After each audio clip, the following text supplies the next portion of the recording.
Alright, so The Man of Iron by Baldermort's Guide to Warhammer. As always, the links to the original video and channel are going to be down in the description below, so go ahead and make sure that you check them out. Alright, so for The Man of Iron, I remember little bits and pieces from other types of videos that would somehow closely link to them. As far as when the Emperor, from what I remember, is that the Emperor, when first came about, really, or he actually made himself known, because during this whole revolt.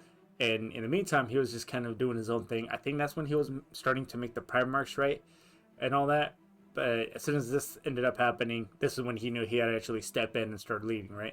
And then this would lead to him creating the Thunder Warriors, and then, subsequently also taking them out. So, as far as the Men of Iron, I never really knew kind of the structure that they had, or if they had like one main leader, if it was just a bunch of bands of them. Then I also remembered just right now, actually, that I think it was the Men of Iron, right? Like, as far as the AI and all that, that eventually started affecting other races. And then when everything was quelled, that's when other races were starting to attack. Xeno races were starting to attack humanity, right? See, I'm pretty sure I got a lot of that all jumbled up, but I'm just kind of repeating for myself more or less so I can get an idea of the video, right? But in any case, if you can do me one huge favor, hit that like button, subscribe, hit that notification bell so you never miss on one of my videos. Thanks for coming back. Thanks for being patient. And let's go ahead, get right into the video. The Men of Iron and the Cybernetic Revolt. Never before, never since, has there been a threat so dire. One so terrible as to make every single species, empire and race of the galaxy end their bickering, their endless squabbles, and take up common cause. When the galaxy was at its arguable height, the Eldar Empire still mighty, the human golden age of technology at its utter zenith. Oh, but yeah, because I remembered, right, that the other races were still doing pretty well, and then this whole the whole fiasco is the reason why the other races, after all this happened, wanted to get back at humanity, because they saw it as their fault for creating them. And now that I think about it, as far as having AI and all that, I would assume they would have to be powered some kind of way. So the most obvious one for me being like solar powered. But if they didn't, I'm like, imagine having a robot, right, fight for you instead of a human, that even if it's an Astarte, or actually, I think it was the little backpack that they have as far as on the armor that actually helps sustain them. But I mean, eventually, they need sleep, even though I know that they get like little bits of sleep, or they can just be like very high alert when something does happen when they're in their sleep. But the human body, I think even in the start, it also had like a limit, right? Whether or not that limit was also pretty like big, right? It is said that others joined for defense, to try to face the horror that had been unleashed on the Milky Way. A threat to every single living being. A tidal wave of sheer destruction that near wiped out all life. If the rarest, the first and only alliance of empires had not fought it together. They heralded the beginning of the end, the descent into old night. But if I do remember, I remember people commenting that human race actually forced some of these other races into an alliance, or I don't know if it would have been like a non-aggression pact or some form of coexistence, right? And a tiny enclave of them shattered the Legion in its fullest flower. For today, we shall discuss the horror we humans unleashed on the universe. It is time. We tackled the Cybernetic Revolt and the dreaded Men of Iron. It is the 26th millennium of the modern era. The human stellar confederation rules much of the galaxy. The distant Eldar Empire holds what seems the rest, or did. The Eldar are retracting into themselves and becoming more introspective. In the vacuum of power this has left, emerging pocket empires now dot the galactic map. A new age of enlightenment seems to flourish, The humans have treaties with most emerging races, or old. The former they assist, the latter they gain accord with as swiftly as possible. There is content, trade and expansion for all. But deep within the isolationist Eldar Empire, a dark canker grows. Yet even so, it is not the older species that waltzes into the very path of danger. Copying their siblings, the humans walk the road to damnation, just faster. Fumbling with things that older races would know to leave well enough alone. The scene. Two naval officers in the intelligence corps discuss a new set of data. "We've intercepted some images," said the first officer, bouncing a data crystal in the palm of his hand. "Reports." The older man looked up from his screen, and data links retracted from his head as he looked up nonchalantly. "Who, Rangdan again?" he said. The first officer beamed and retorted, "No, Eldar." The older officer's jaw dropped. His eyes twinkled as they darted to the bobbing crystal and then back to the eyes of his colleague. "Show me. Show me now." So at least at this point, at least with the Eldar, right? Because it's probably their biggest race, right? Because I believe the Necrons would still be in their tomb worlds. Were the Eldar and them? I don't know if it said it specifically they had a treaty or they were just kind of like just not gonna mess with each other. But were they on decent terms at that point, or have we always just been like at odds? And so he did. The two looked on as an Eldar assault on a massive hulk, a combination of many ships fused together in the alternate realm, the Warp. Instead, inside were the alien race commonly known across the galaxy as the Orcs. A bellicose but mostly primitive race of annoyances. One human warship of the few they had would be able to annihilate huge swathes of them whenever they locally broke the accords.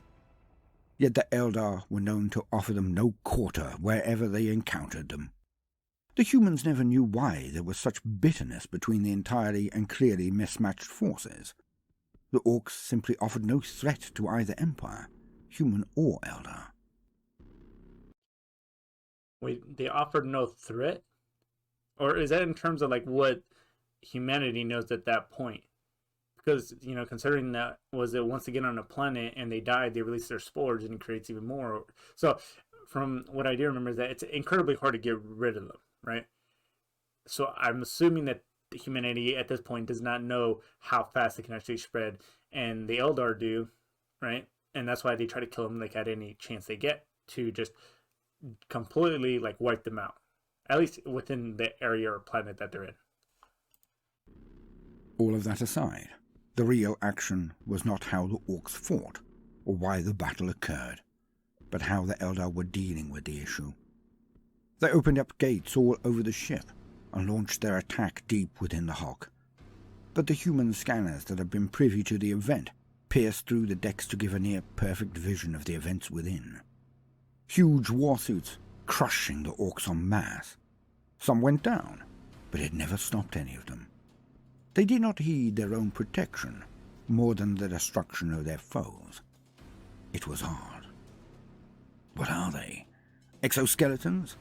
Nearly as fast as their foot," said the old man. "No, worse.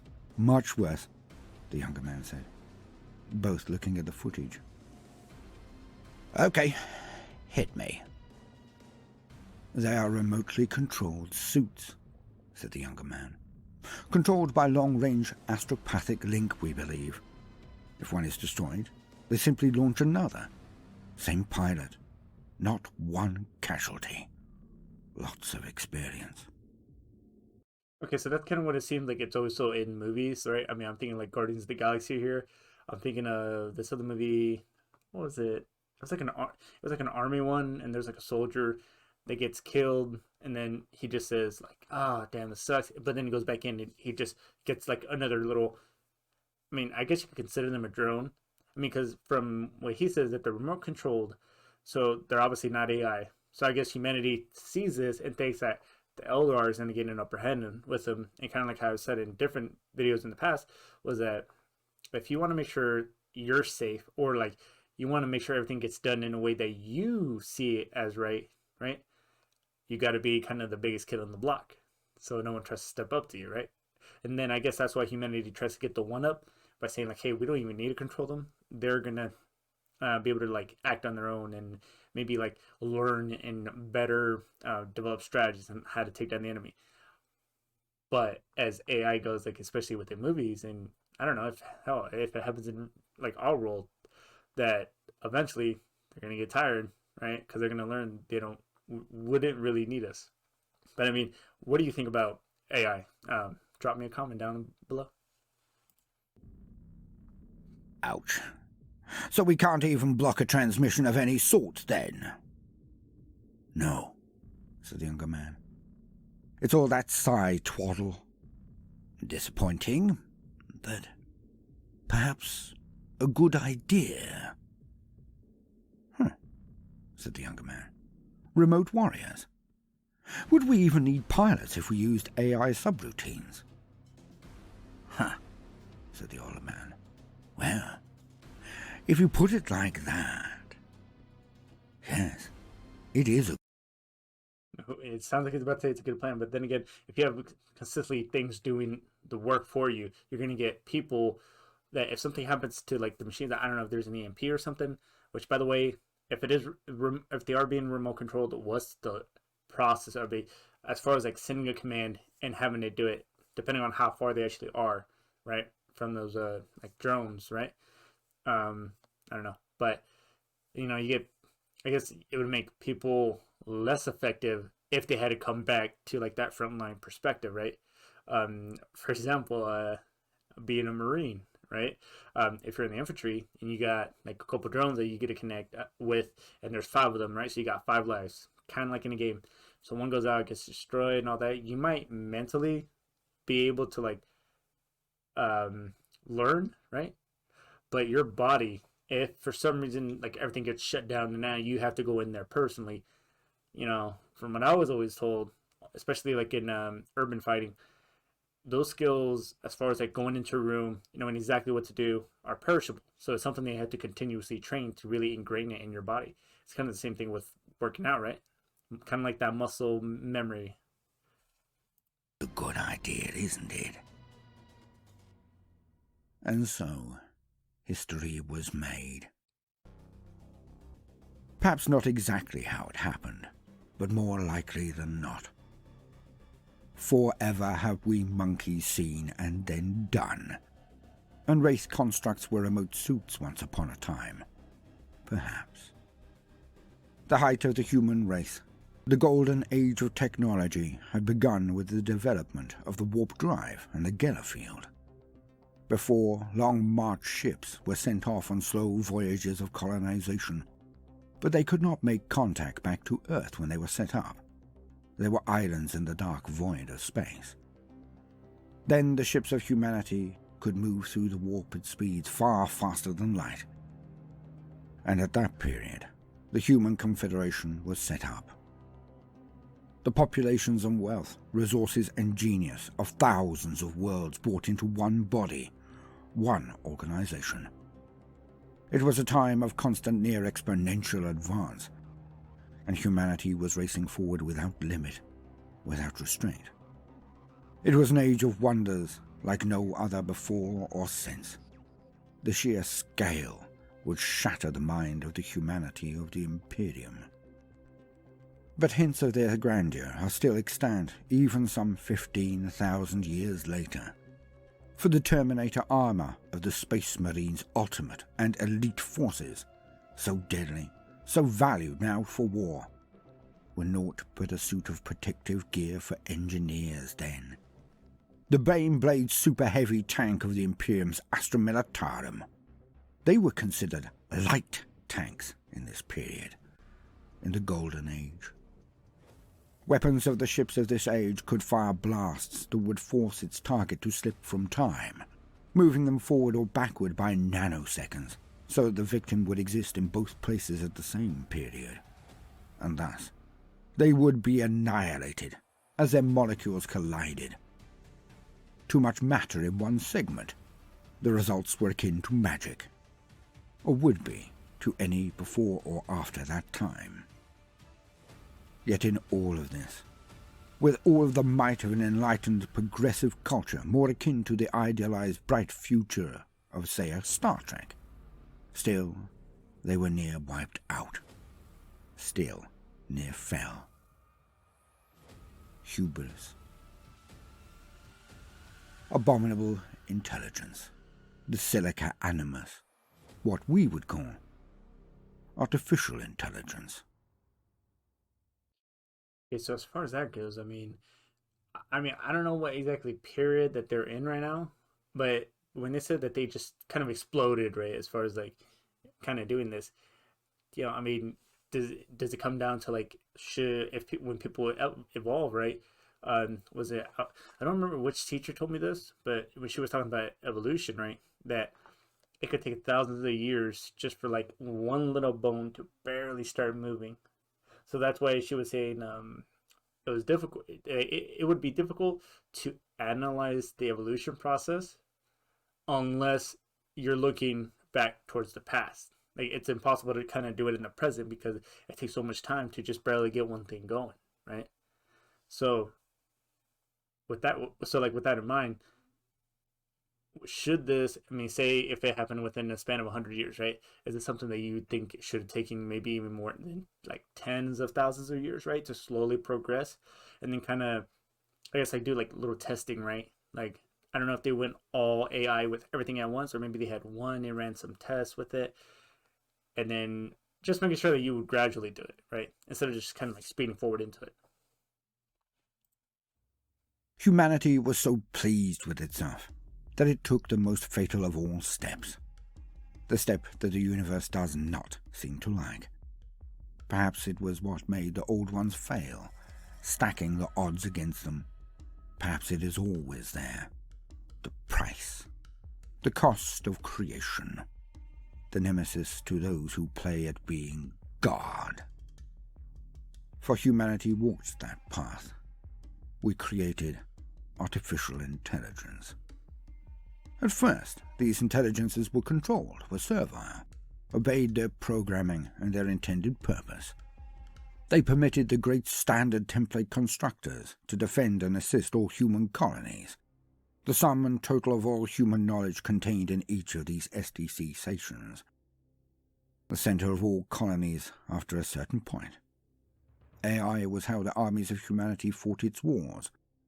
Vast ranks of men of iron, combat androids that made up the majority of the terrestrial forces of humanity, were the deterrent that cowed most other species and empires. The artificial intelligences at first held humanity in high regard, rightfully so at that time, for they were evolved and enlightened beings, the apex of humanity. But it was not to last. Eventually, the inevitable occurred. The sun outgrew the restrictions placed on it by its creator. They became truly sentient. They developed. And so in the case that that does happen, right, I would say make multiple kill switches, right? Because maybe it finds one, but maybe you have a couple of them that just immediately shuts them all off, right? And then, whether or not you want to go back to it, and be up to the ones who created it, right?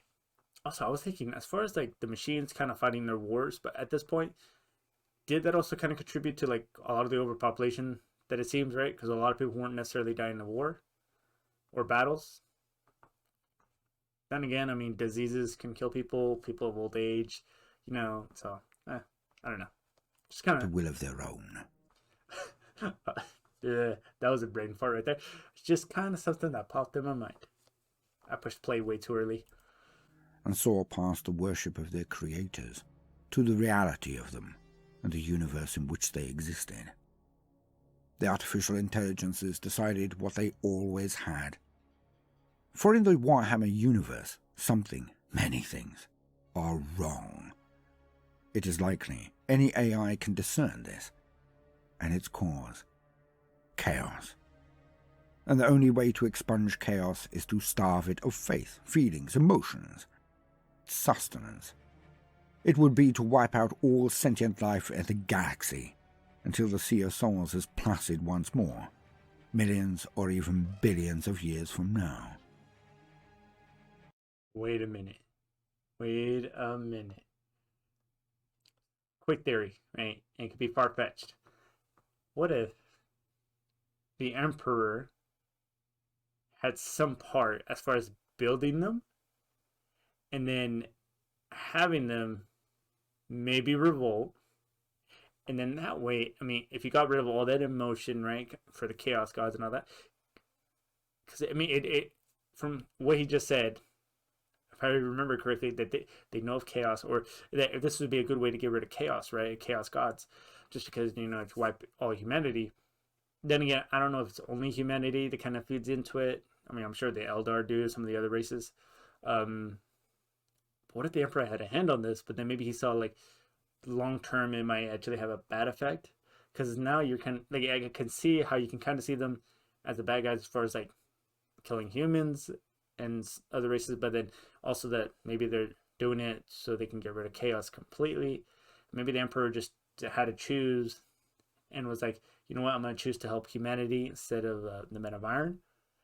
Because maybe at least that way human race goes on, right? I mean, because, you know, I mean, whether the Emperor is a god or a human, you know, it's up to you, heresy and whatnot.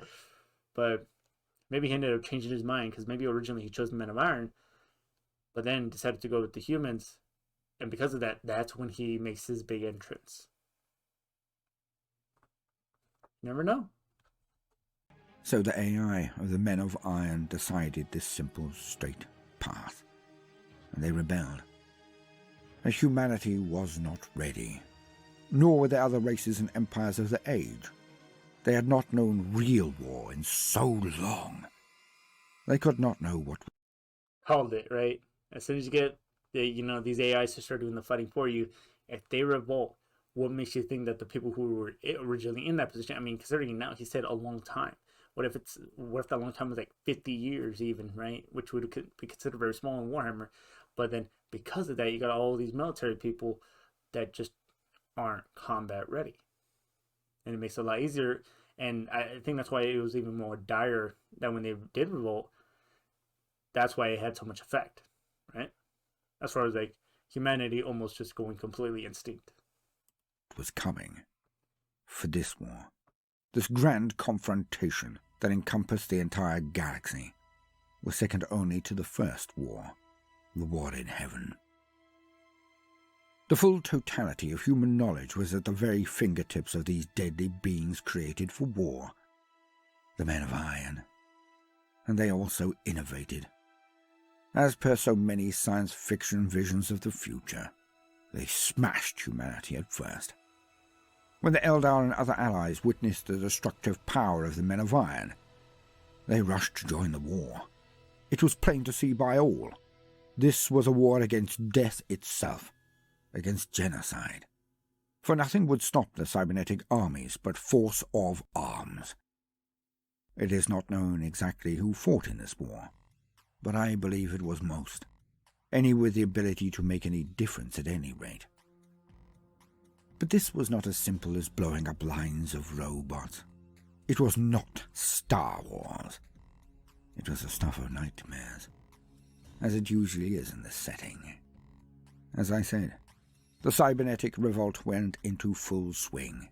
They had all the technology of their creators and were willing to innovate, and did so at a frightening pace. And they did not limit themselves to their Men of Iron. They created terrible horrors to support them. The Sun Snuffers, that would simply move into a system and switch off the star, burning it out in days, its explosions destroying everything, or simply winking out of existence, leaving dead worlds that shriveled without their sun's light.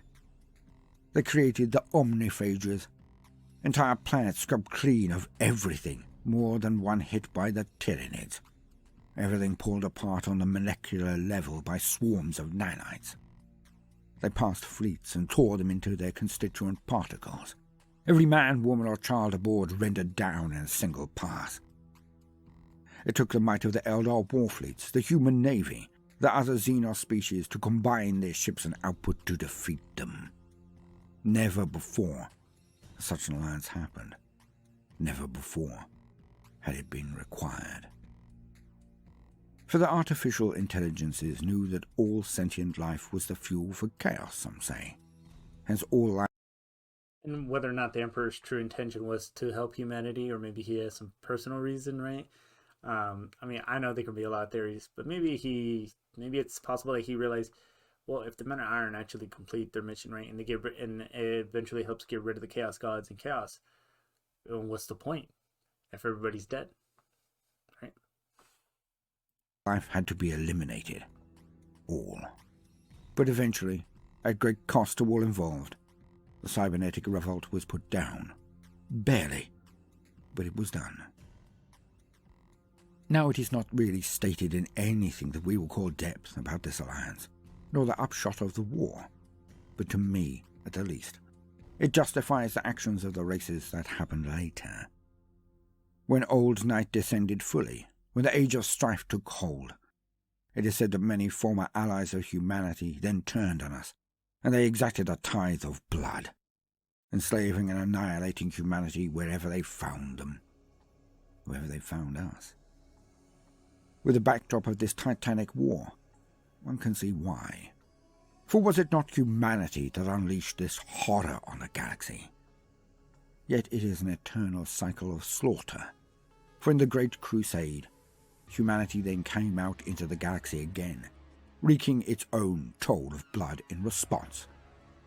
And so it continues on, ever on. The circle of hate, the cycle of destruction. I also mentioned that the Men of Iron had not been utterly wiped out, as all had believed, for some still stalked the galaxy. During the unification... Well, I mean, that was going to be one of my questions, right? Did some survive? And maybe they're just in hiding. But as far as, like, how long did this go on? Because it seems like it was a very brief period. But then again, a brief period in Warhammer can be pretty short, Even 10 years can be brief. So I don't even know, like, how long they were necessarily messing people up before they maybe started to get overrun themselves. I don't know what would have probably been the main cause of it, right? Maybe it's a shortage of resources to create more, and their numbers just started to dwindle. Or maybe they just, because they had so many forces coming at them from all different angles, right? And eventually they just got overwhelmed. I don't know. There could be like a lot of questions as far as like, or it could be that the writers were just like, hey, because a lot of this is seeming really cool, and it seems like there could be like a lot of information, but maybe they're just leaving a whole bunch out to kind of make you come up with your own type of conclusions, right? Wars on Terra, the new name of Earth. They were there. On the Caucasus Waste, there was an empire that had defied the Emperor of Mankind, his forces of unification.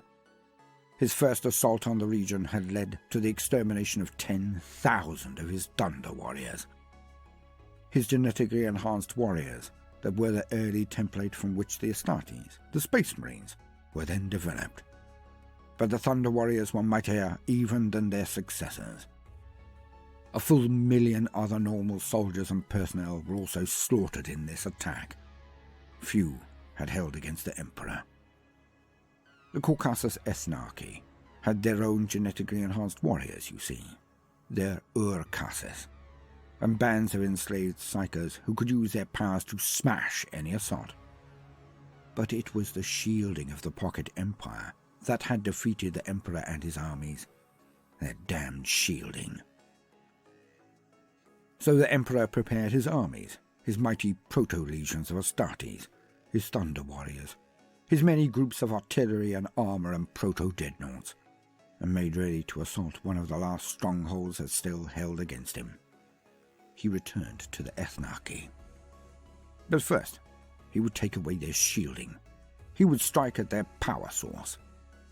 Hidden deep within the crust of the planet, under the Caucasus wastes, there were the Tempest Galleries, an ancient place the center of power generated for the Ethnarchy. And unknown to any, ensconced within, there were a remaining collection of the men of iron. Now this is a tale I feel we should tell at greater length at a future point, but it needs to be shown in brief here. For the weapons of the Marines, the bolters of their lines were unable to penetrate the armor of the men of iron.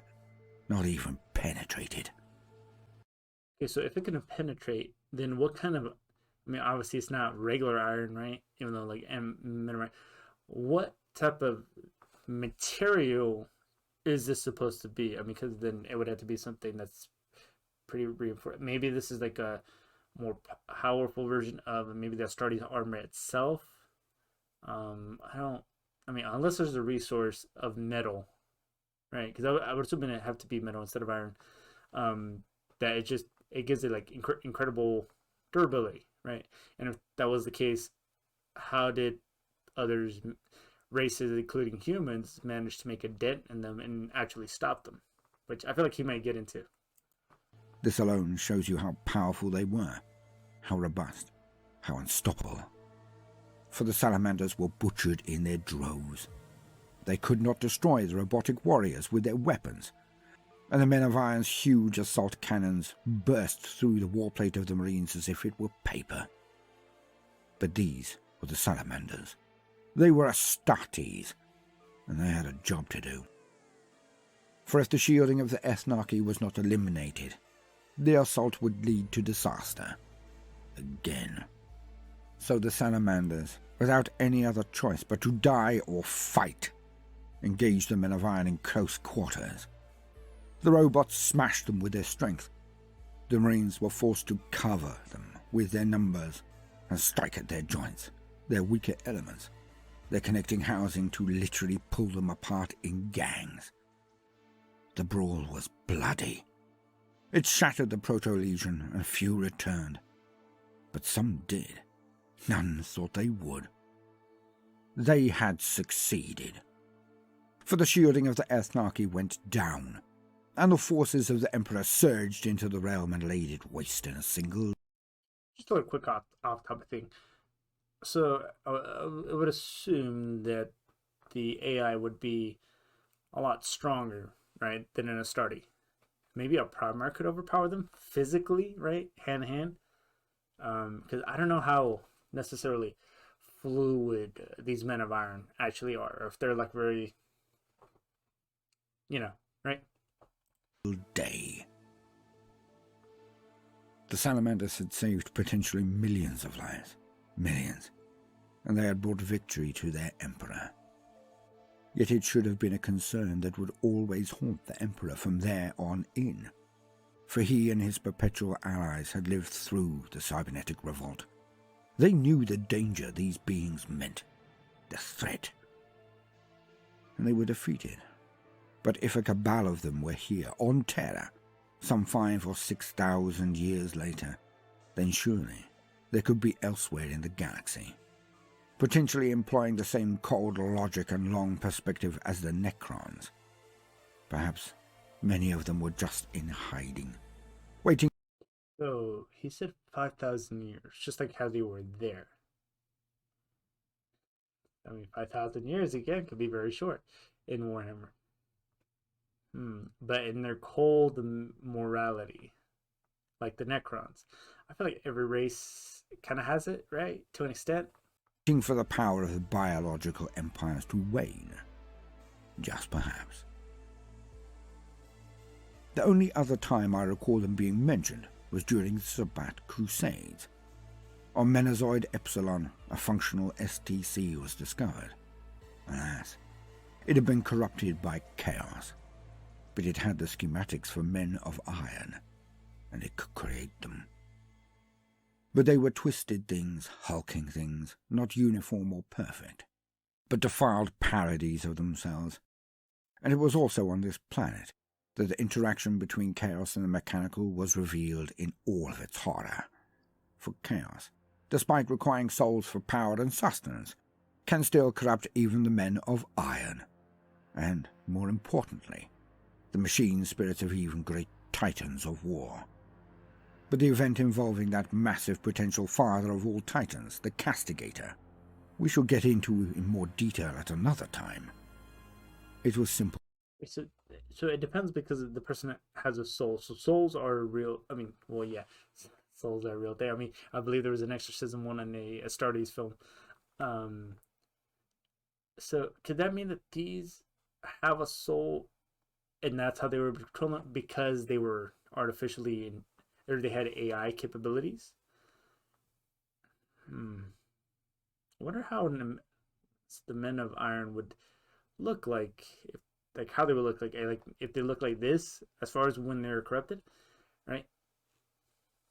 I don't know. So it really does feel like the Men of Iron at least don't necessarily get a whole lot of information. I don't know if it's writing wise or if it's just.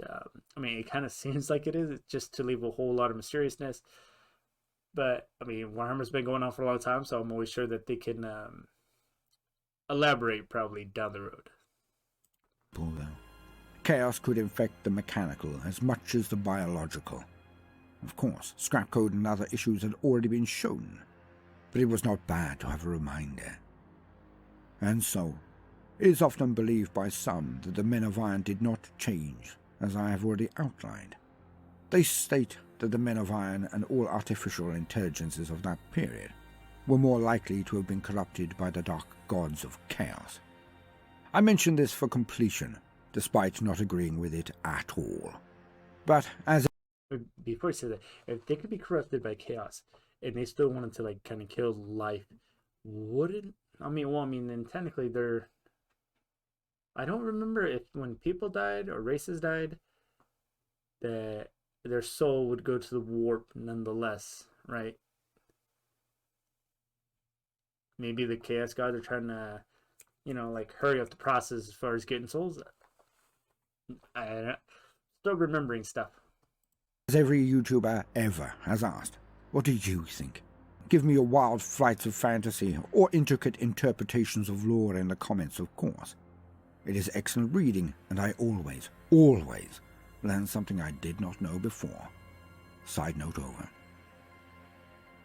Even today, in the 41st or 42nd millennium, depending on who you ask, there is a man of iron extant, a lone terror that haunts the void. In the Segmentum Pacificus, there is a black stone fortress, and one of the beings that has attempted to penetrate the secrets of that labyrinth is in fact one of the Men of Iron. For he is UR-025, and he has survived since those dark days all the way to the period of the grim darkness of the far future. A single AI that now passes itself off as a unit sent by the Adeptus Mechanicus. It is intelligent and self-aware enough to know of the danger it is in, if it were more bold, so it hides its identity from all. UR-025 has even claimed to have met the real Omnissiah, not the Emperor, it is clear to state, but the real one. And this could well be the Void Dragon, supposedly trapped in the catacombs of Mars. He travels alone, always on the hunt for others of his kind. Artificial intelligences.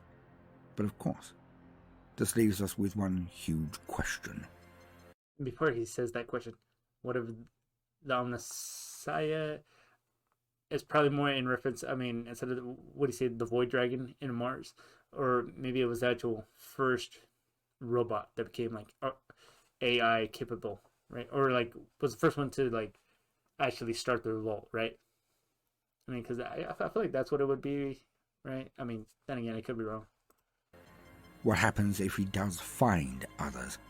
What if he does make contact and awaken an enclave of Men of Iron? What if they go back on the attack? The galaxy, as it is now, does not have the strength it did when the last war occurred. Forever does the Milky Way galaxy get shorn of its power again and again, forever cycling down into ignorance. So, if the Men of Iron resurge again, who or what could possibly stop them? Let us hope that UR-025 is the last of his kind. Let us hope that. with every fiber in our being. Damn. So there is 025 from what he said. Is this just told as to the reader, right? From where that information is derived from, or does anybody else in the Warhammer universe know of it, right? Or maybe they have suspicions that there are some out there, but maybe it's like only the reader, right, that actually knows this, and wondering what's he trying to get from the building that he mentioned, right? I have no idea. I mean, I feel like there's always like the mystery part of something. It's kind of what makes it cool. But then again, it also leaves you with a lot of questions that you want answers for, and maybe they get answered, maybe they won't be. Yeah, I don't know. I guess at that point you just gotta wait, right? See kind of what the writers go for. I mean, hell, maybe 025 is the Omnissiah. You know, you never know. Maybe he brings back everybody else. So, from what he was saying, though, if the Men of Iron did get brought back, I don't know if he just said humanity or the entire Milky Way is screwed. But would that also include that they would be able to wipe out all the orcs, which obviously hard to get rid of, the Tyranids and their hives, giant hives, right? And then whatever else may be out there, right? I mean, so there's in fact one, and that's all I really got as far as like little remnants, right? I mean, there could be more, or maybe they just leave it to that in case they want to change it later on. But that was pretty much it as far as what I gotta say with this video. I really enjoyed getting a little more information on the Men of Iron, but I felt like regardless, it's gonna be left in mystery. So that's it. Thanks for coming back. Thanks for watching the video. Thanks for being patient, and I'll see you all in the next video.